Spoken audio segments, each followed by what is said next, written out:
Aujourd'hui, je t'explique pourquoi Lamine Yamal mérite le Ballon d'Or. Vous êtes les premiers à nous dire, ouais, pourquoi Lamine Yamal mérite le Ballon d'Or pour vous, donner des arguments. Eh ben, je vais vous les dire. Déjà, premièrement, champion du monde. Alors, tu vas me dire, ouais, mais il a mis qu'un but, il a pas été extraordinaire. Déjà, en Espagne, il y a personne qui a mis 10 buts. Il y a personne qui a mis v'là les buts, c'est une équipe collective. Et venez pas réécrire l'histoire, on a regardé les matchs, Lamine Yamal a été bon dans cette Coupe du Monde. Il a pas été extraordinaire, mais il a été bon et il finit champion. Deuxièmement, mais vous croyez qu'on va oublier sa saison au Barça? Vous croyez qu'on va oublier ses buts, ses dribbles, ses retournées, ses reprises de volée? Il sort en quart de finale de la Ligue des Champions, donc oui, il la gagne pas, mais il est 10 fois décisif en 10 matchs. Il gagne la Liga, donc il gagne son championnat en plus de la Coupe du Monde. 28 matchs, 28 GA. Il s'est blessé que pas longtemps, il s'est blessé juste en fin de saison, ne réécrivez pas l'histoire. Coupe du Roi, 5 matchs, 5 fois décisif. MVP de la Liga, meilleur joueur de son championnat, meilleur passeur de son championnat. Il a gagné la Coupe du Monde, la Liga et la Super Coupe d'Espagne. Donnez-lui le Ballon d'Or. Donnez-lui le Ballon d'Or, voilà. Alors après, chacun son avis. Il y en a, vous allez le donner à Kane, il y en a, vous allez le donner à Mbappé. Mais c'est pareil pour vos joueurs. Mbappé, tu peux le défendre, mais il a fait saison blanche.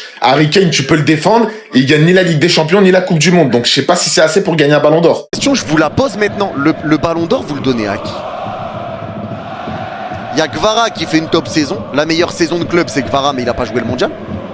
Rodri, saison avec des blessures, il n'a pas joué tous les matchs, mais il fait une Coupe du Monde de Porciné. Fabian, il a eu des blessures, mais il remporte Ligue des Champions, Coupe du Monde. Mais il a été absent pendant 3 mois avec le PSG. Lamine Yamal, il fait une saison statistiquement propre et dans le contenu propre dans sa saison. Mais bon, après, il remporte la Liga et la Super Coupe d'Espagne, mais il fait pas une Coupe du Monde stratosphérique, même s'il la gagne. Mais individuellement parlant, il fait pas une top Coupe du Monde. C'est compliqué, hein. Ousmane fait une bonne saison et il fait pas une mauvaise Coupe du Monde non plus avec 6 buts de passe D. En vrai, les gars, là on est vraiment sur un Ballon d'Or où j'en sais vraiment rien. Et c'est incroyable. Harry Kane aussi fait une grosse saison, mais il y a des joueurs avec plus d'arguments que lui. En fait, c'est une dinguerie, hein.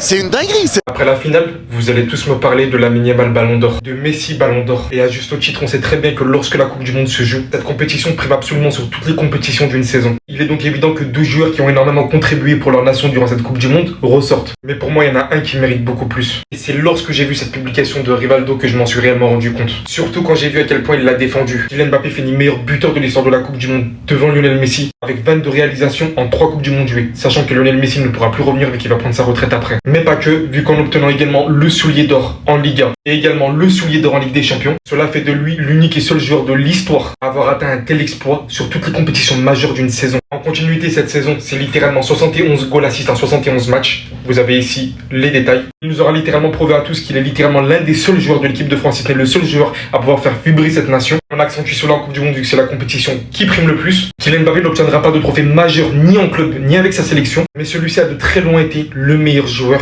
à toutes les compétitions qu'il a participé cette saison. Si on arrive autant à citer, malgré qu'il n'ait pas gagné de trophée majeur, imaginez juste s'il en aurait gagné. Pour moi, cette saison, donner le Ballon d'Or à Kylian Mbappé, ce n'est pas choquant. Bon les gars, il y a un gros débat là sur le Ballon d'Or. C'est là où je vais vous poser la question. N'hésitez pas aussi à répondre en commentaire. Là tout de suite les gars, à l'heure actuelle, pour vous, qui est vraiment le favori pour le Ballon d'Or? Voilà, dites-le en commentaire, n'hésitez pas à le dire. Et puis, je ferai le top 10, hein, selon les internautes. Hein. Le grand favori pour remporter le Ballon d'Or, ça serait plutôt Harry Kane.